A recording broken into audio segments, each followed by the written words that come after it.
Welcome to another episode of the Thrivers Ed podcast. I am so excited today because we have Dr. LaChelle Wieme with us here. Dr. LaChelle is passionate about helping people unlock their full potential.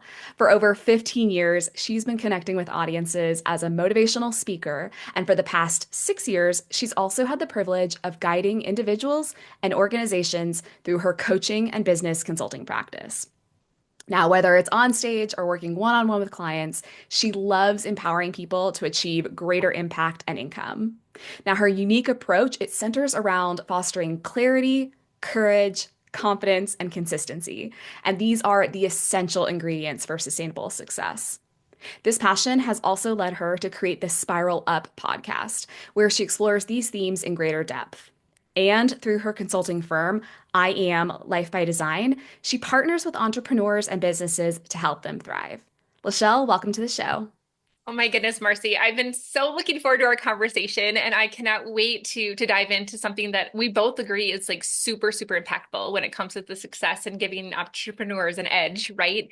In what it is that they're doing. So yeah, I can't wait to get started. Yeah, me too. I'm just your whole intro. I'm like, yes, I could have written this. This is exactly like me. But what I love about having you on the show today is that we don't necessarily see eye to eye on everything. And so I'm really interested to hear your perspective. Yeah, And yeah, I'm particularly interested because you and I have a very similar past in that this was not where we started, right? We've had different yeah. paths. I've done a bunch of different things. I'm not a doctor, but you're coming to this from the world of anesthesia. How did that happen? Yeah, no, totally. By accident and divine appointment. So that's kind of what I'm going to say, right? Like I bring this spiritual flavor into what I do because I just cannot possibly think that any of this is coincidence. So long story short, I had a degree in anesthesia. I became a nurse anesthetist, nurse anesthesiologist, and ultimately professor for a doctor of nurse anesthesia program, literally climbing that corporate ladder, doing all the things that I had set out to do. And I got to just tell you that I thought that I was happy. That's what I want to say. Okay.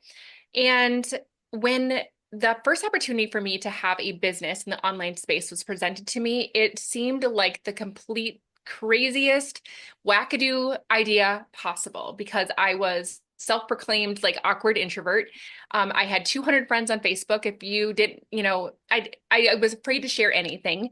I didn't know what I was doing. I was terrified of sales, all of those things, but something intrigued me enough to be like, I wonder what this could look like. It was almost like this curiosity of an excitement of like, okay, I wonder what this could look like, right?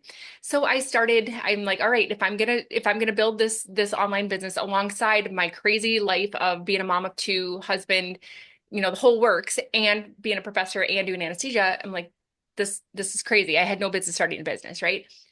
But what it did for me was it unlocked something that I would call the and life, meaning that I recognized that there was something out there that could give me the life of fulfillment and challenge and helping people and allow me to be a more present mom and wife. You see, I didn't even realize that I was as unhappy as I was until I saw something different. And I recognized like, holy crap, like I am literally the mom who tears into the daycare parking lot at 5:59, hoping that I get there in time to get charged, right?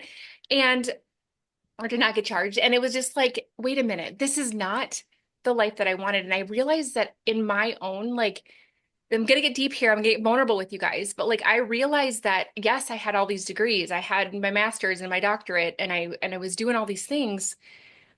I was still chasing all this stuff, right? And I'm like, huh, isn't this interesting that I keep chasing at the expense of being the mom and wife that I wanted to be?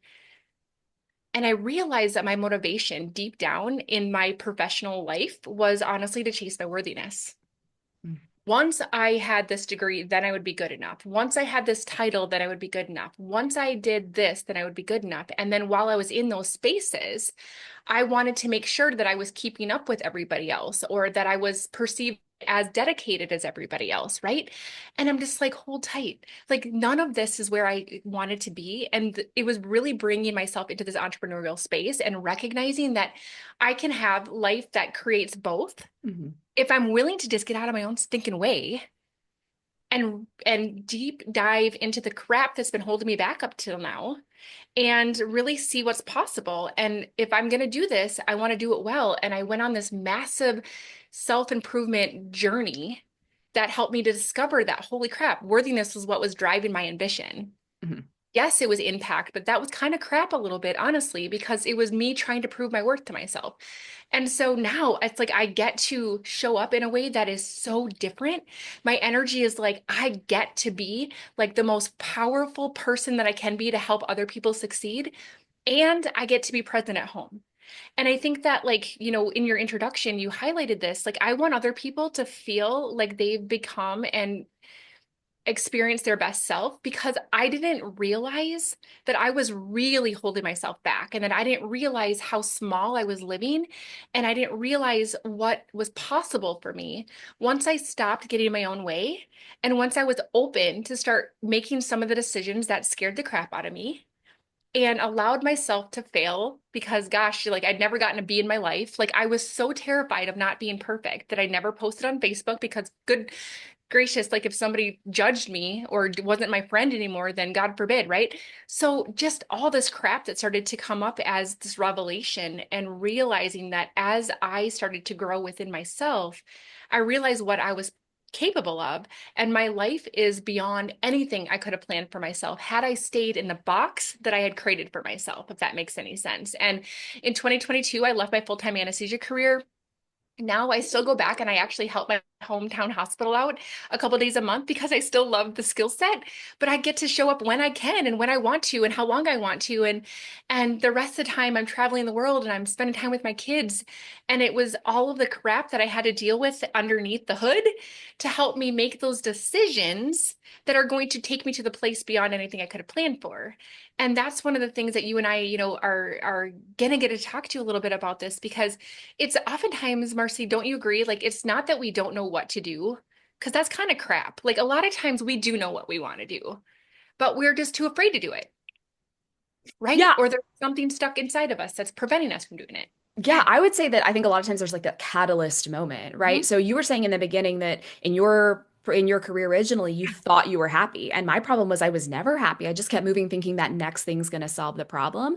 And Mhm. what really changed things for me is when I actually quit drinking, I realized I was playing small. Like I was trying Mhm. to numb the discomfort instead of being like, why Yes, am I uncomfortable? And then how do I go yes, and change it? yes. So, and you also said that you found yourself kind of putting yourself in that box and playing small. Was there a similar catalyst moment or thought or decision Yeah, where you're like, oh, totally. wait, I actually am not so happy. This could be different. Yeah. And I want to just pinpoint on this, you guys, because I have goosebumps when you said that, Marci, because I think that like that aha for you shows up in different ways for a lot of us. So for me, it's been busyness. So rather than drinking, I would just get myself super busy all the time in order for me not to have to dress or feel or any of this stuff, right? So whatever that case may be, I'm just going to challenge all of you guys to be like, hold tight. Like, where am I avoiding this crap, right? But for me, it was literally like after I started my business and after I had to start to do personal development to get myself to a point where this could be successful, things started to open up and I started to see things that I didn't see before. And now all of a sudden I felt stifled and I felt like I was in a box. And I'm going to give you an example of kind of my big aha moment that happened. So I was a recipient of an International Leadership Award, and the award ceremony was going to be in London. I live in Minnesota in the United States. And so I could not get time off from work to attend the ceremony. Super bummed. I've never been to London. Like, I'm getting this beautiful award.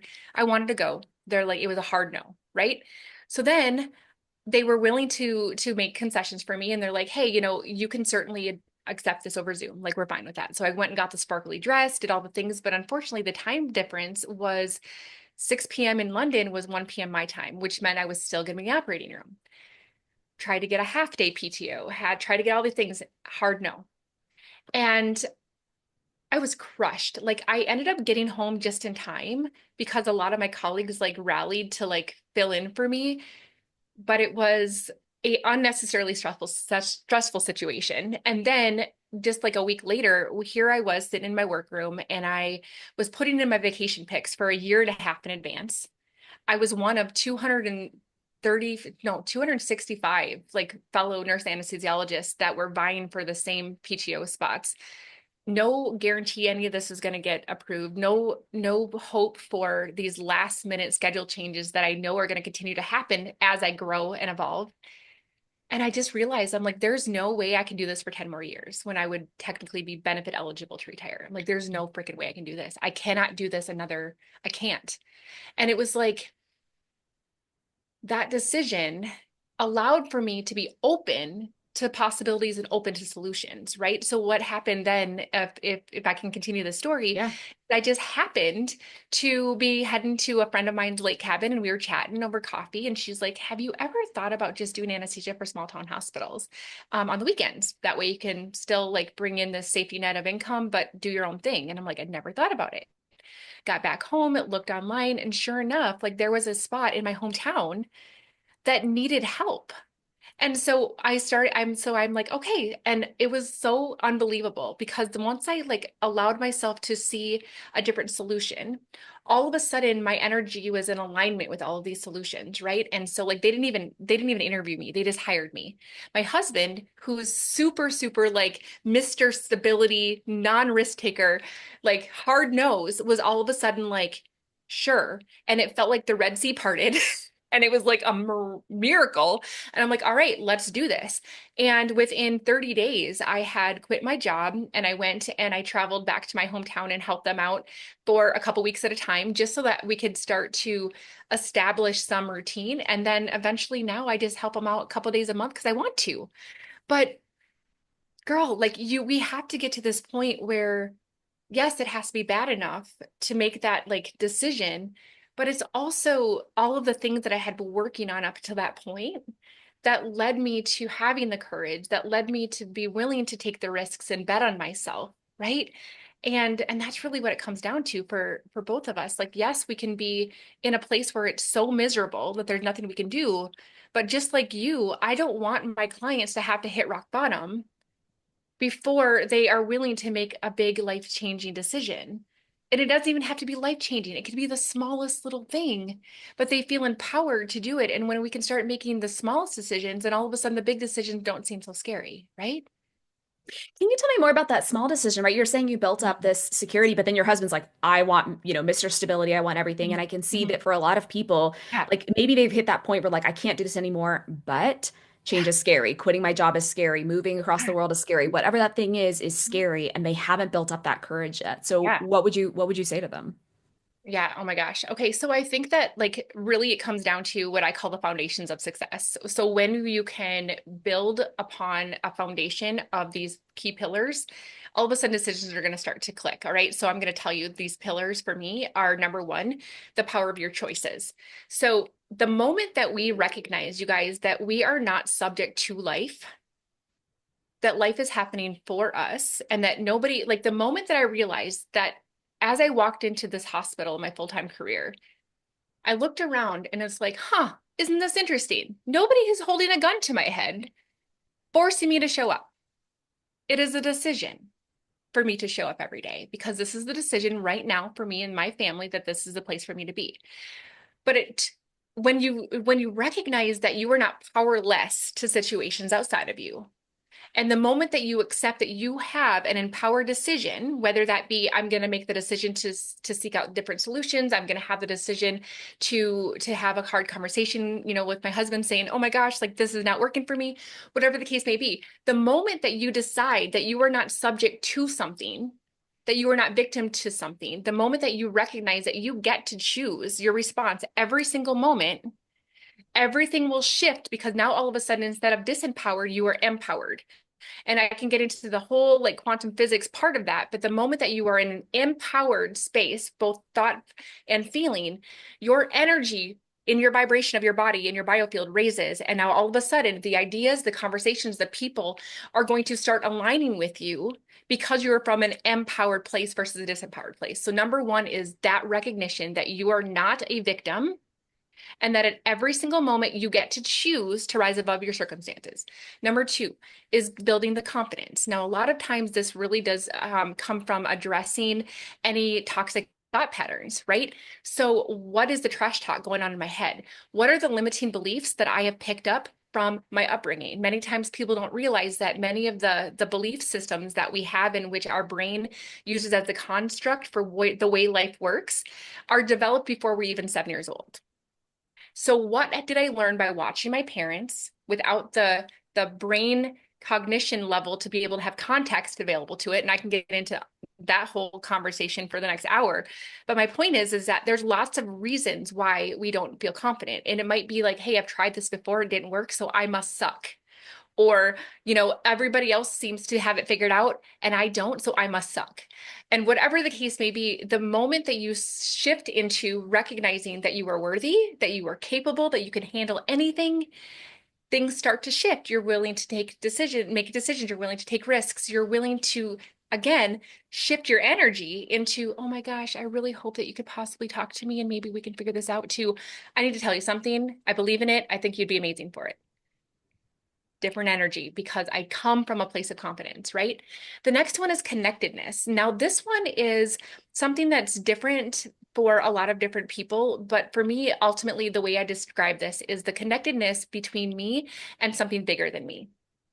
And I believe that we are all part of this beautiful interconnection of energy and that there is a God that has given us the ability to co-create with him.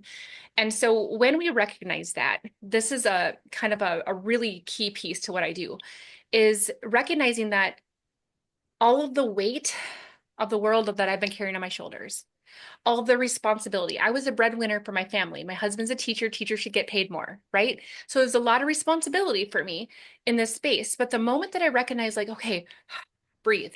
I am not in this alone, that there is a divine order that is guiding and supporting me at all times.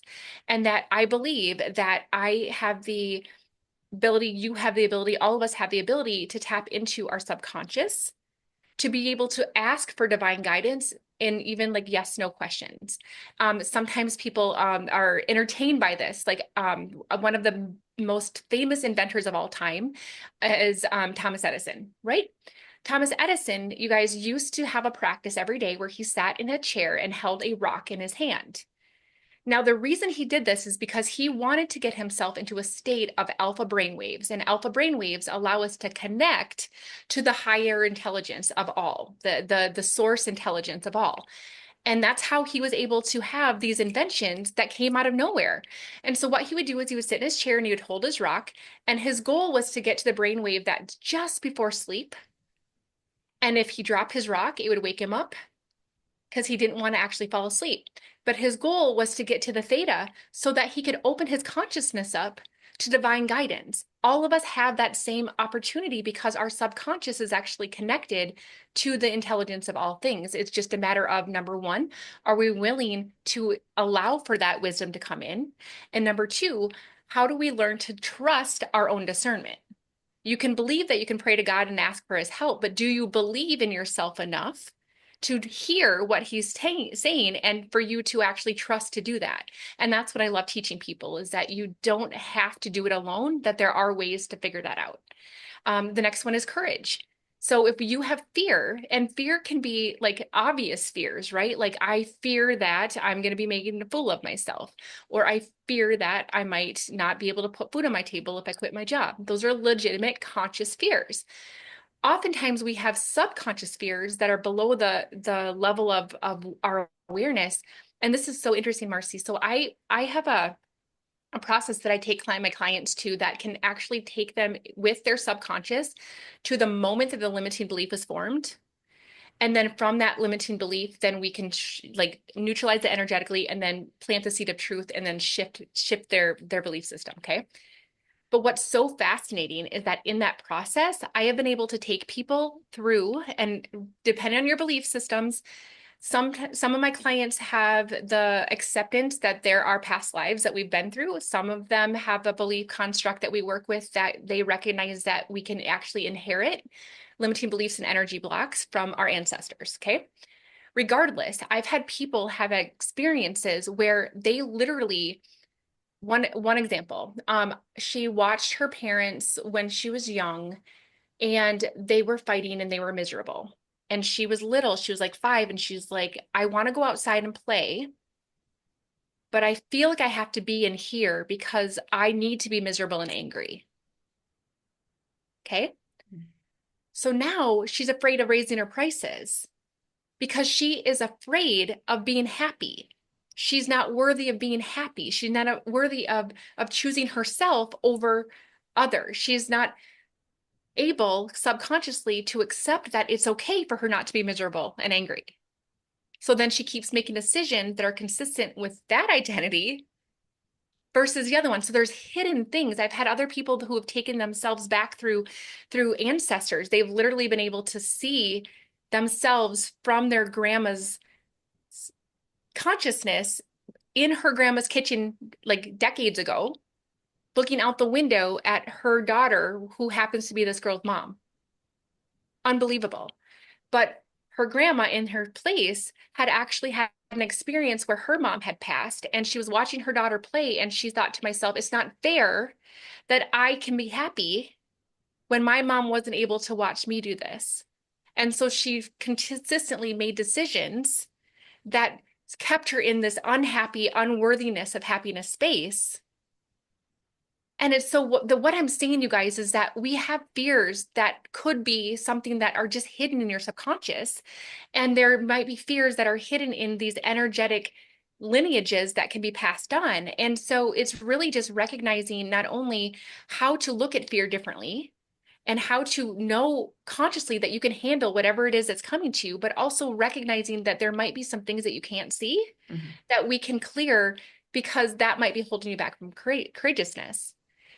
The sixth one, and there's only seven. So the sixth one is inconsistency. So that's the thing that holds people back. And again, these can be tied to these other things because you don't show up because you don't have the identity of somebody who's consistent, or you feel like you're disorganized, or you feel like you don't have the clarity. And so then you keep sabotaging yourself by not showing up. Right. And then the last one is, I call it conquer. And this is really where we have this resiliency of like knowing our greater purpose and knowing the why and knowing that it's normal for things to just ebb and flow in life and business, and that there's nothing wrong with you. And that when you can keep your true north and your impact at the front of this, then you can allow yourself to stay in an empowered energetic state so that you can manifest and attract things versus letting your outside circumstances, your husband who doesn't understand what it means to be an entrepreneur, the market, the saturated whatever, any of the stuff that could happen to any of us, you don't let it bother you. You're able to stay in neutral or higher because you've figured out how to create these foundations of success that allow for you to make your decisions based from an empowered place rather than a disempowered place where you feel like you're stuck or you feel like there's nothing that you can do or feeling like it's bound to fail and all the things. Does that make sense? It does. I wanted to ask about, okay, so we have all these limiting beliefs or kind of blind spots, and I think that you would agree that it can be really helpful to have someone walk you through this, right? That's the Yeah, power of coaching, even just with your friend yeah, saying, "Hey, have yeah, you considered, working in small town hospitals?" And it's not that you couldn't have thought of that idea. It just yeah. you Mhm. didn't have the same, she didn't have the same constructs that you did, Totally. and she was able to Yes. generate that. Yes. So, is there something that people can do to kind of, because the first step in identity in fixing a change is Oh, knowing what the yeah. problem is. Is there Yeah, something they can totally. do if they're by themselves, if they don't have a coach or a trusted friend to work Yeah, through some of a hundred, these? 100%. So I think that the first thing when if we're talking specifically about decisions, okay, I want us to just take a moment and recognize that a dysregulated nervous system is going to prevent us from being in a conscious, logical place. And we are not going to be able to use the part of our brain that is going to allow for reasoning. If our emotional state and our nervous system is dysregulated, it means that we're stuck in fight or flight. And it means that our body is going to be releasing, different stress hormones, and our heart's going to be racing, and our stomachs and knots, and our palms are sweaty. And I'm just going to tell you right now that if you are in that space, you're not going to be allowing yourself to get into this conscious space. So that's the first thing I would say, is that you need to get your nervous system, ooh, calm down. Okay. How does that work? And I'm sure, Marci, you probably share with people all kinds of tips with this. These are some of the things that I do. So breathing is huge. When you take big breaths in and big breaths out, you can actually activate your parasympathetic nervous system, or the rest and digest part of your nervous system, where that calms you down. Oftentimes, I will do something that is very similar to like 4-second breath in, 8-second breath out. It's that activation of your diaphragm as you're breathing out that really helps to set that nervous system back to neutral. Okay. Another really surprising one is putting cold water on your wrists. I don't know if you guys have heard of that. Another one that we utilize is tapping.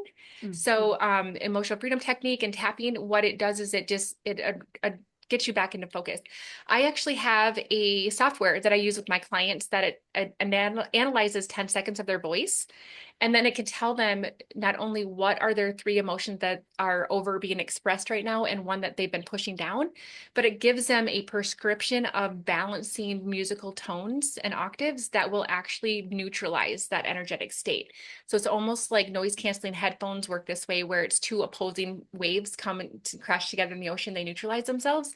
That's how this music works. So oftentimes what I'll do is I'll say, I want you to do your voice recording and I want you to listen to your music for 5 minutes.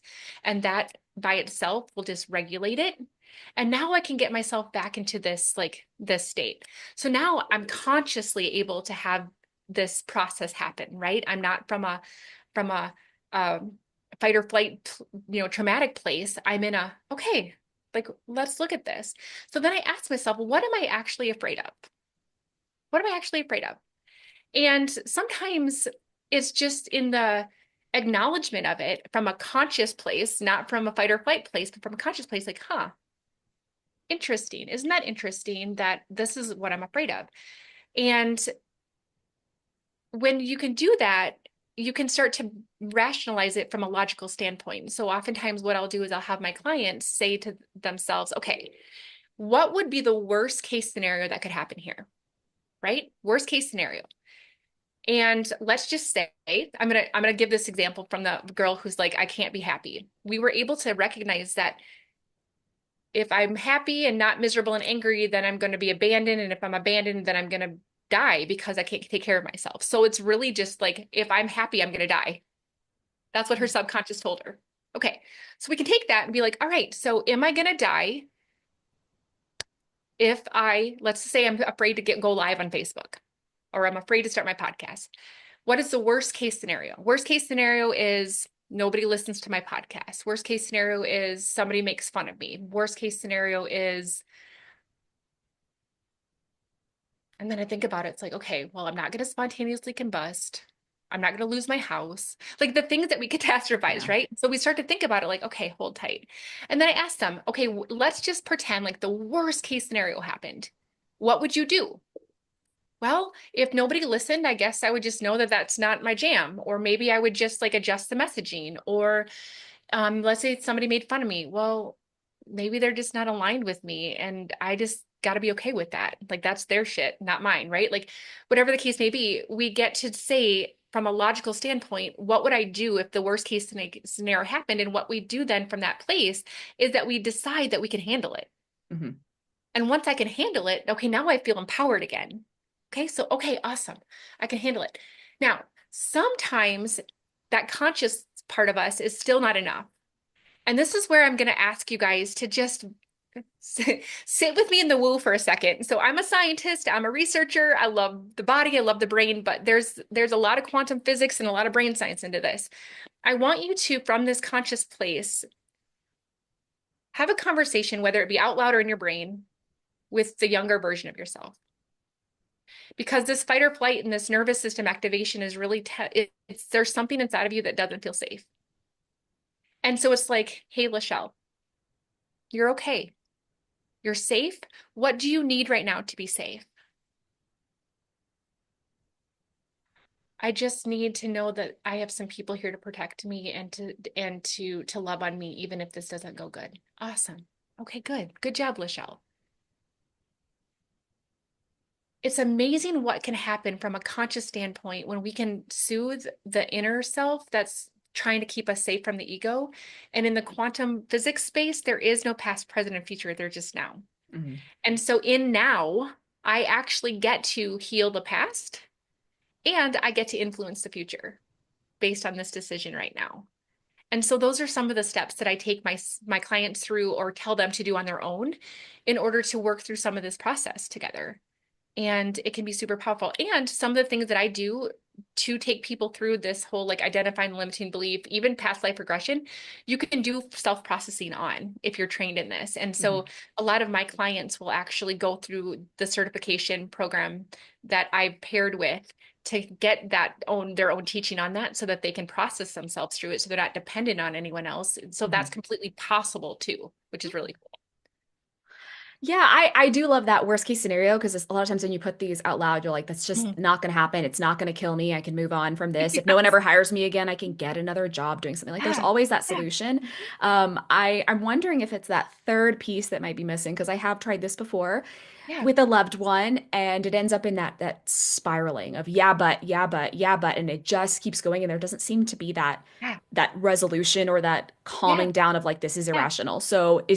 is that what you would say is kind of missing there, that sitting with that younger A self hundred, a piece? 100%, because this is the thing. Like your reaction to this, whatever is happening. Okay, so let's just say that it is deciding to start a podcast. Okay. People start a podcast every single day. So it's possible. So why does it feel so scary and heavy to you? It's not because there's something wrong with you, friends.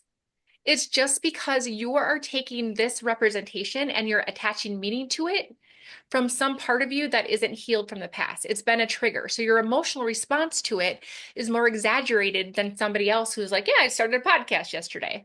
You know what I'm saying? There's nothing wrong with you. It's really just an acknowledging like where is the thing that is kind of hidden under the underneath that is possibly holding us back. Right. And so when we can start to give ourselves that grace to be like, okay, like I'm responding to something from the past in this exact moment now. And now that I at least know that, I'm like, okay, there's nothing wrong with me again. I just get to go on this fun adventure and this treasure hunt to figure out what the heck, where did that come from? And it's so cool because when we can go on that treasure hunt and when we can discover where that's coming from and we actually get it to the root, that's what I love it because I imagine I'm plucking it out like the weed it is, Mhm. and then I can plant flowers over it. Right? Yeah. But I just like so oftentimes we think there's something wrong with us if it's hard, or we think that there's something wrong with us if we're avoiding things or avoiding hard conversations or avoiding taking the next step. There's nothing wrong with you. You're just responding to something that's not visible. And it's Mhm. just a matter of like not shaming yourself, not putting yourself down, but just being like, huh, isn't this interesting? Isn't this interesting? This is not how I thought I was going to react. Huh. Wonder what that's about, and just play with it. Have fun with it. Don't take yourself so stinking seriously. Give yourself some grace and be like, all right, let's go on this treasure hunt and figure this out. And then it doesn't feel so heavy anymore. It doesn't feel like so much freaking pressure. And it just feels lighter. And there it can be easy and it can be fun and it can be full of joy if we just allow ourselves to have fun on the journey of figuring out where that damn weed is and plucking it out. Yeah, absolutely. Yeah. Yeah.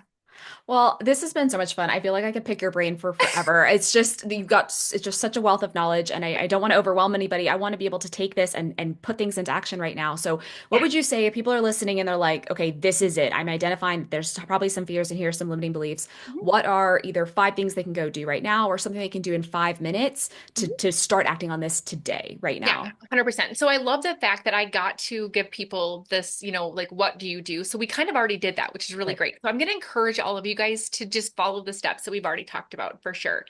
The next, like, a thing that I could absolutely tell you to do is embrace if any of the seven, like, things that I mentioned before are resonating with you. The very first one is owning your power, Mm. recognizing that you get to, at any moment in time, leverage the power of now to heal the past and the future because you are not subject to or victim to it. You get to choose. So I'm going to ask right now that you are deciding right now to take power over your life, period. Right.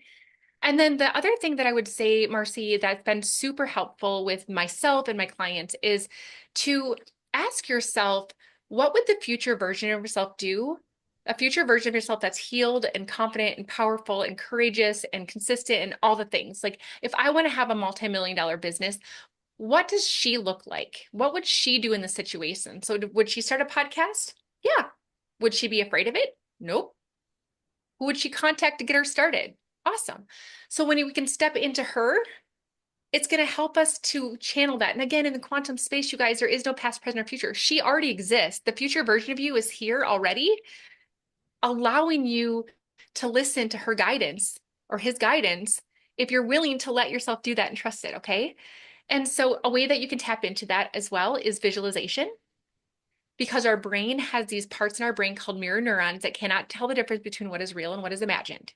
So you can either use those mirror neurons to your detriment by imagining the worst case scenario and getting yourself all activated and worked up, or you can use that imagination to create in your mind's eye what you want to see happen, who you are at that $1 million level, who you are at the confidence level, and visualize what she feels like. How does she speak? How does she feel? How does she dress? How does she get up in the morning? How does she make decisions? All of that stuff. And you visualize it, you taste it, you see it, you smell it, you touch it, and you allow it to be ingrained in you, and your brain then will start to accept that as who you are. And guess what? You're going to start making decisions from that person versus the disempowered little girl that's been holding you back this whole time. Love it. That's just, I don't even, it wraps it up so perfectly. I love the acting as if, and if people are just listening to this, I'm going to encourage you to go watch this on YouTube too, because Dr. LaChelle has just such great energy. You can tell that she is acting as if she is being that person that she wants to be. And it's just been so much fun having you here.